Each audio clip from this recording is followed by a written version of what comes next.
Welcome everybody. So I want to show you 4 more techniques for activating your pages in your sketchbooks.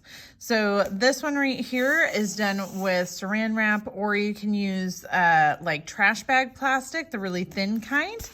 I'm also going to show you a couple different bubble wrap techniques, and with bubble wrap you can leave it as a whole solid page like I did on this one, or you can cut it into strips. You can use both sides of the bubble wrap. So this is where the bubble side is up and this is the back side of the bubbles. You can change the size of the bubbles. So like on this one right here, I have the really large bubble wrap and this is the back of the large bubble wrap. And then back here, I have some examples of using foil, like aluminum foil. So I'm gonna show you all those right now. So first off, oh, and I'm also gonna show you some tissue paper, using tissue paper as well. So first off, we're gonna start with some foil. So it really doesn't matter what kind of like tin foil it is or how much you crumple it up, but basically you're just gonna make kind of a cool pattern on your paper. So I kind of crumple it up, I smooth it out, and then I'm gonna take my already prepared watercolors. I already added a little bit of water to these to kind of let them activate.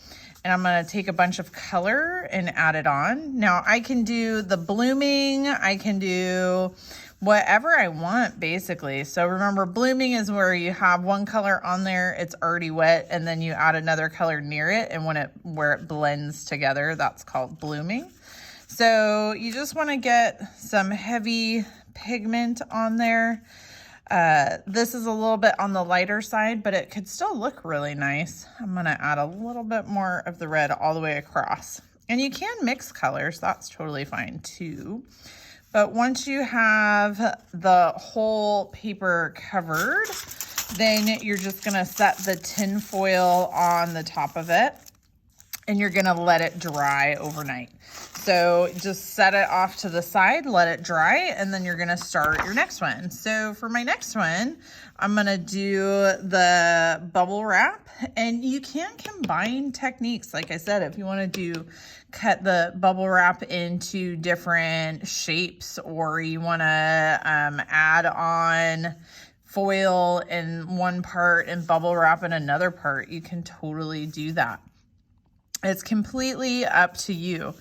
But we're just gonna kind of keep getting the paper covered with pigment. I like to rinse out my brush in between colors as much as I can. But we're gonna add those on. So now I've got some of these. You can also combine with like the salt and tea stuff from earlier as well, from some of the previous things. Now this is an excessively large piece of bubble wrap because I forgot to cut it before the demo, before I started the video. But you can kind of see just by putting this on here, I'm putting it bubble side down. You can kind of see in here, it's already starting to create a pattern, but for that pattern to stay, it needs to dry. So once I have that on there, I'm just gonna layer it on top of my other paper, and I'm gonna pull out another paper. And then you do basically the same thing for the Saran Wrap, or if you're not using Saran Wrap, if you're just using a bag, it's the same idea. So you paint your color on like so.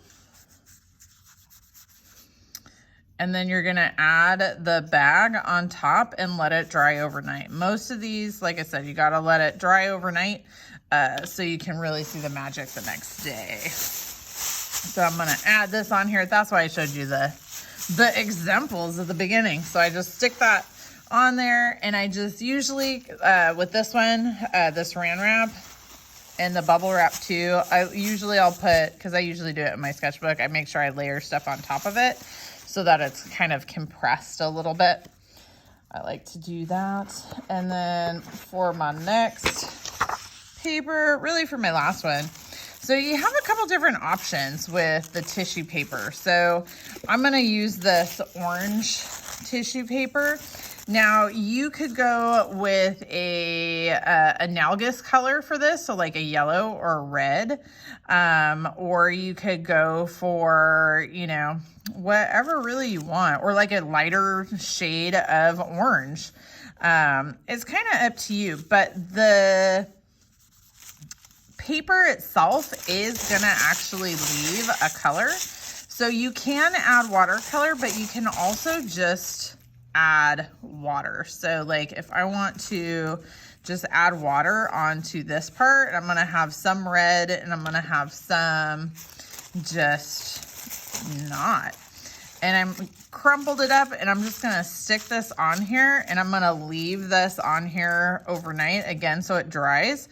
So this area is not gonna have anything from this and this area is not gonna have anything, but you can already kind of see the paper soaks up some of the other colorant, and then it also is going to apply its own colorant to that. So that's something, again, you're gonna have to wait until the next day to be able to see what it's fully gonna look like.